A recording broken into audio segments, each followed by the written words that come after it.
You might remember a couple of weeks ago, I was planting some cool season crops by seeding them directly out into the garden. And one of the samples that we did was some carrot seeds into a container. This is one of the easiest ways to get started into gardening if you're new, or especially you've got some kids that are showing some interest. This is a really great way to do that. So at this point, you can see our carrot seeds have taken off. They are germinating and they've grown quite well. So they're about 3 or 4 inches tall.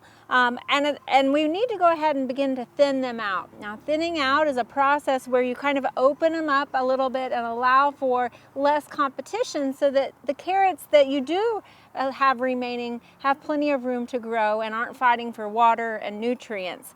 Right now they're too densely seeded, and that's because the seeds were rather small, so we couldn't exactly know where we were planting them. And you get plenty of carrot seeds, so it's not a big deal to lose a few of them. So we're going to go in here and just with your fingers simply pull out some of those carrots that have germinated. You can see they're rather small right now, so we haven't lost too much of an investment in them. But we're going to allow for a couple of inches in between each seedling to again provide them with plenty of room to develop that carrot. Now you want to do this on some of your other cool season root crops that you might have planted, regardless of whether they're in a container or out in the garden. You want to go ahead and thin them. So radishes, turnips, beets, think about thinning those as well. Also, look at some of your leafy greens, thinning your lettuce and some of your romaine.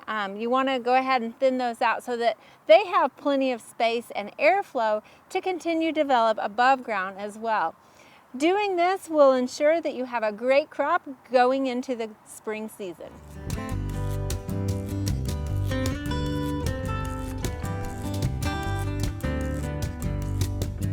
We hope you enjoyed this video as part of our Oklahoma Gardening YouTube channel.